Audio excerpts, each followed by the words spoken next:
Bonjour à tous et bienvenue à votre émission MONUC Réalité, un programme de l'unité vidéo de la MONUC. Nous sommes de retour à Kiboua. Depuis que les casques bleus se sont installés dans la localité, la sécurité y a élu domicile. La population qui a fui est de retour et du coup, elle demande aux soldats de la paix de trouver une solution pour leurs enfants en âge scolaire. Comment? Pour quelles raisons? Des réponses à tout à l'heure avec Coreb après les nouvelles. Tout d'abord, cette information concernant la MONUC. Le Conseil de sécurité de l'ONU a voté à l'unanimité une nouvelle résolution sur la MONUC et a approuvé un nouveau mandat. Ainsi, au terme de la résolution 1925 et à compter du 1er juillet 2010, la MONUC devient MONUSCO, mission des Nations Unies pour la stabilisation de la RDC. Son mandat va du 1er juillet 2010 au 30 juin 2011. Le président américain Barack Obama a promulgué une loi visant à appuyer la lutte contre les rebelles ougandais de la LRA.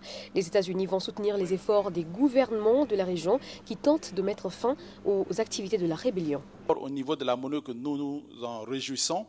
C'est quelque chose que nous avons toujours prôné. Nous avons toujours dit que la question de la LRA, parce que c'est une question qui déborde sur plusieurs États, devra bénéficier de l'attention de tous ces États ensemble. Donc, c'est une question de sécurité qui doit être gérée de façon globale. Kiboua, une journée calme comme les autres. En tout cas, depuis que les soldats de la paix y ont une base, entre deux patrouilles ou deux tours de garde, les casques bleus peuvent prendre part au culte, mais leur base est érigée dans l'école du village, abandonnée pour cause d'insécurité. En guise des classes longues, les soldats onusiens ont dressé provisoirement des tentes, mais la population veut mieux. Aurait été sur place. C'est un dimanche à Kiboua, et vraiment, surprise, c'est que je ne savais pas qu'il y avait des Indiens chrétiens dans les contingents de la MONUC, mais comme je suis chrétien, je vais profiter vraiment pour communier avec eux.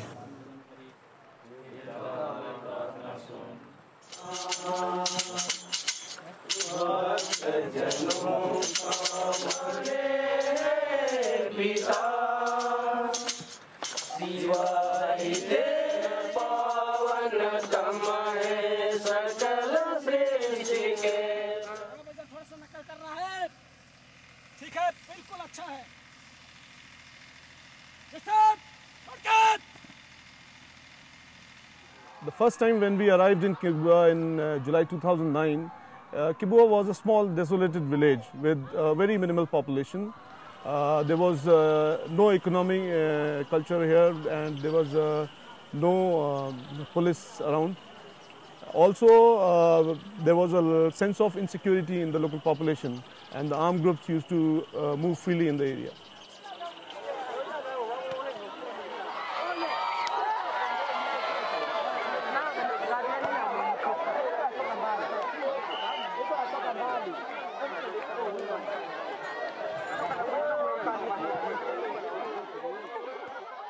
The economy in the area has grown. When we came here, the population of the village was around 4,000 plus, but now the population has gone to 8,000, 9,000. Also, you can see the increase in the increase in the civil population who has been coming from the nearby villages to Kiboua for the market. On the market day, the population of the strength of the market goes up to around 5,000. Il y a plus d'une année que la MONUC est là. Et la MONUC était venue car toute la population était dispersée dans la forêt. Dès qu'on a compris que la MONUC est là, tout le monde est venu. Et jusque-là, nous sommes ici, la population et la sécurité est très bien assurée.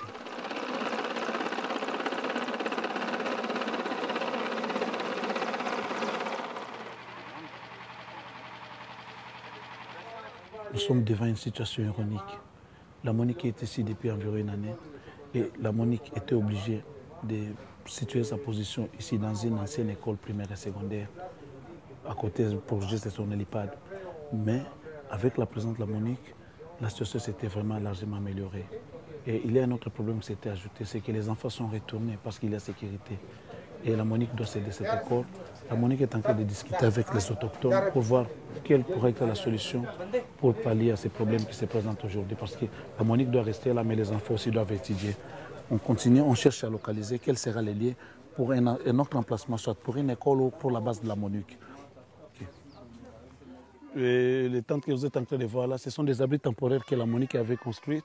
Elle avait construites pour les élèves de l'école primaire et secondaire de Kiboua, et pour essayer un peu d'épauler vraiment les rééducations parce qu'il a maintenant besoin de salles. Les conditions ne sont pas très bien réunies pour que nos enfants puissent étudier. C'est pourquoi nous voulons à ce que la Monique puisse toujours rester dans nos installations scolaires et chercher un moyen là, intermédiaire pour que nos enfants puissent étudier dans de très bonnes conditions.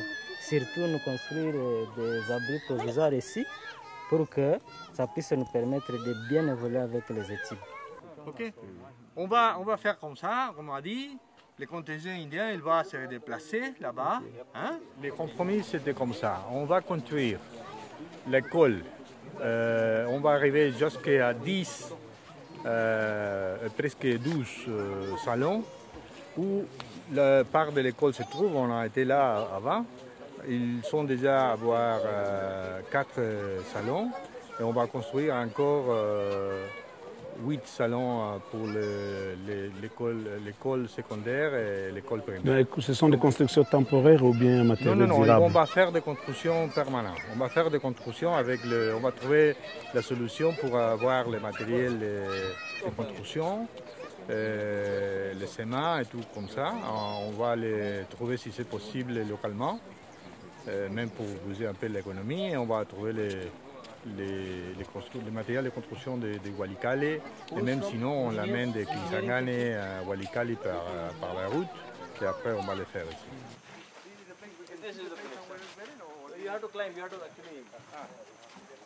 C'est que l'administrateur local, il va écrire en lettres disant que il trouve que la Monique c'est très vraiment nécessaire ici, pour raison de sécurité, pour raison de l'économie, se bouger, pour toutes les raisons qu'on parle normalement, les marchés c'était là. Donc il va mettre ça par écrit, que c'était important pour reconnaître un peu la façon et le travail de la Monique ici à Kiboua. Ok, là on venait d'écouter, c'est-à-dire que ce n'est pas facile pour 80 hommes de se déplacer vraiment du coup comme ça, donc ça prendra du temps. Et aussi, vous avez compris que la population a fait ce doléance. Vraiment, la population reconnaît l'action de la Monique et que la population a besoin de la sécurité de la Monique.